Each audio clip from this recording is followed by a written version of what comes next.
बहुत से लोग ऐसे होते हैं कि कोशिश तो बहुत करते हैं कुछ ना कुछ सेविंग करने की, लेकिन फिर भी इनसे बचत नहीं होती। और कुछ लोगों को तो वैसे भी ओवर स्पेंडिंग की आदत होती है और कहते हैं कि हमें समझ ही नहीं आती कि पैसे किधर खर्च हो रहे हैं। और होता ये है कि एंड ऑफ द मंथ कहते हैं कि हमारे पास पैसे ही नहीं बचे। अस्सलामुअलैकुम, welcome to Fayaz vlog.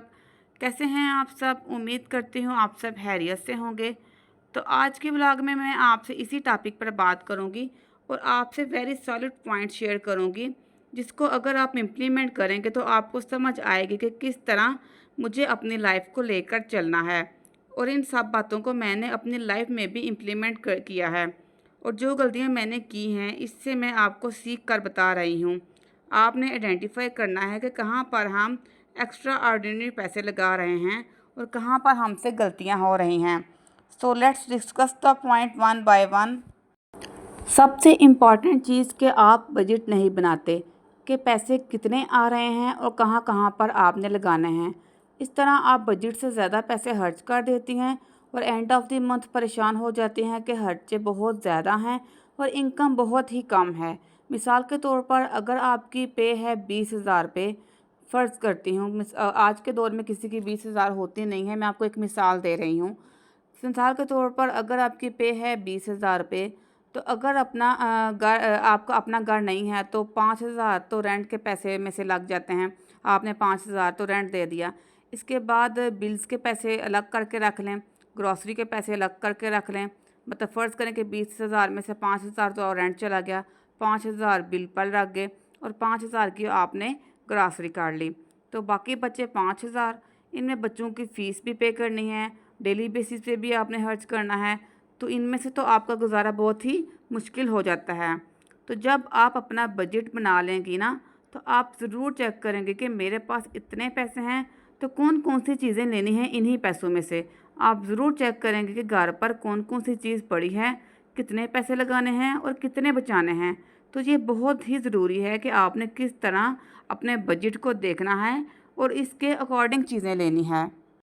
And number 2 पे आता है buying too many luxury things.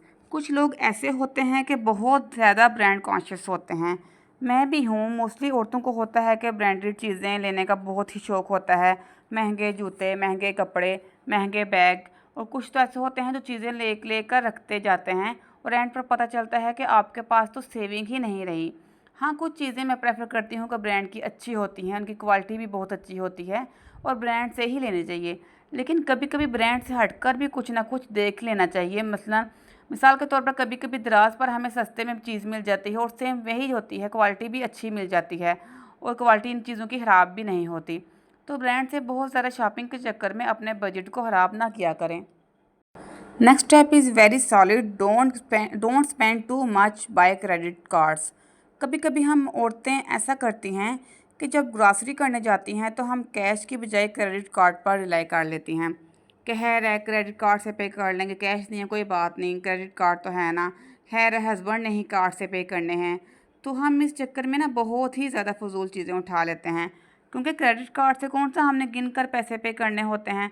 चीज़ें एक बार ले लेते हैं, फिर जब काउंटर पे जाते हैं तो कार्ड देते हैं उनको, तो फिर उनमें से कटिंग होती है तो पता चलता है हाँ जी इतना ज़्यादा बिल बन गया हमारा हाथों से। तो जब हम पैसे गिन गिन कर देते हैं तो हमें पता होता है कि इतने पैसे लग रहे हैं और हमें इस चीज़ का एहसास होता है।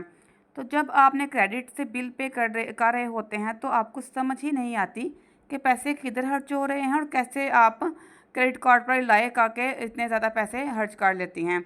तो इस पर रिलाय मत किया करें, ये आपके बजट का बेड़ा गर्क करके रख देता है। And next is stop impulse buying.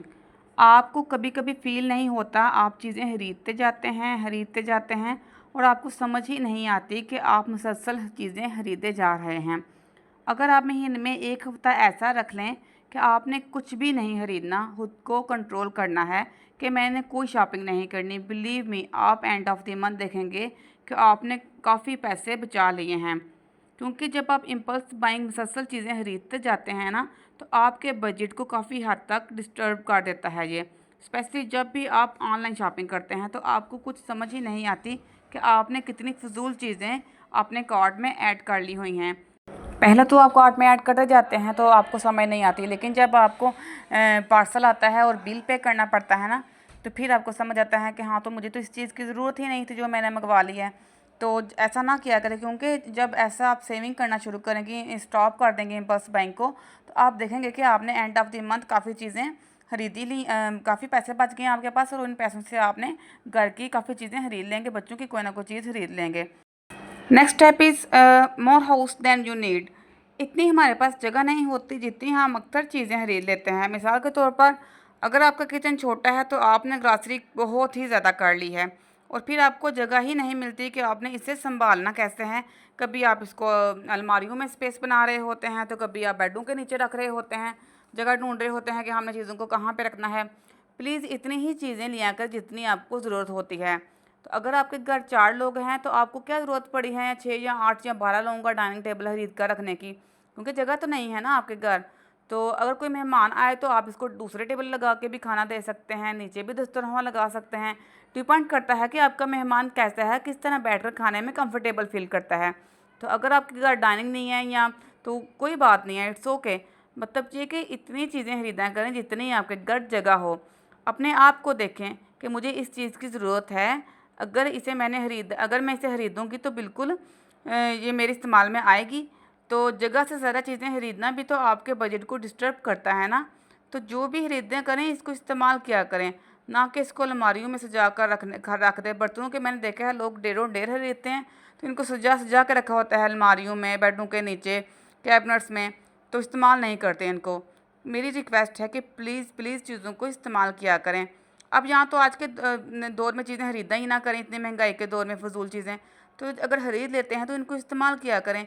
ये तो पुराने ज़माने में होता था कि आप चीज़ें खरीद कर शेल्फ में रख दी हुई हैं आपने, और फिर इनको यूज़ नहीं करता, तबर्रुक के तौर पर रखी हुई हैं कि इनको इस्तेमाल ही नहीं करना, ये मुझे फ़लाँ ने दी थी, तो ये मुझे फ़लाँ ने दी थी। तो आप तो आज के दौर के लोग हैं ना, तो प्लीज़ चीज़ों को इस्तेमाल किया करें। Next point is not knowing how much you have. अक्सर लोगों को मैंने देखा है कि मतलब तनख्वाह अगर 50,000 है तो लुटाए ऐसे जा रहे हैं जैसे पता नहीं कितनी की तनख्वाह है इनकी। तो एंड पर देखते हैं कि इनके पास पैसे ही नहीं बचते। आजकल के दौर में तो फ़ौरन मैसेज आ जाते हैं कि आपने कितने पैसे खर्च किए हैं क्रेडिट कार्ड से, और आपके पास कितने रह गए हैं। तो इस तरह आपको आइडिया तो ज़रूर ही होना चाहिए। कुछ लोग चीज़ खरीदने जाते हैं 100 रुपये की और लगा कर आते हैं 2,000 रुपये। तो ये सब लग्जरी में आता है। आपको पता होना चाहिए कि आपके पास कितना बजट है और आपने कितने की चीज़ खरीदनी है। Last point is happily paying for convenience. अक्सर बच्चे ऐसा होते हैं कि कहते हैं कि घर पर खाना तो बना हुआ है, लेकिन क्या है कि हमने पिज़्ज़ा खाना है, तो माएँ फ़ौरन से क्या है कि पिज़्ज़ा मंगवा के दिया जा रहा है, बर्गर मंगवा के दिया जा रहा है। लेकिन जो घर पर खाना बना है उसमें भी तो पैसे लगे हैं ना, उसमें भी तो आपने खर्चा किया हुआ है ना। तो प्लीज़ बच्चों को ऐसे मत बिगाड़ें। आप खुद रिस्पॉन्सिबल होंगे कि वो जब ये चीज़ें बाहर से खाना स्टार्ट कर देंगे, फिर आप कहते हैं कि आपके बच्चे घर पर खाना नहीं खाते। मैंने आपके साथ कुछ पॉइंट शेयर किए हैं। उम्मीद करती हूँ कि आप इस पर थोड़ा अमल करेंगी और अपने बजट को कम करेंगी और ओवर स्पेंडिंग की आदत से आप बच जाएंगी। तो जिन लोगों ने मेरे चैनल को सब्सक्राइब नहीं किया उनसे रिक्वेस्ट है कि प्लीज़ प्लीज़ मेरे चैनल को सब्सक्राइब कर दें, वीडियोज़ को लाइक किया करें और ज़्यादा से ज़्यादा शेयर किया करें। अल्लाह हाफिज़।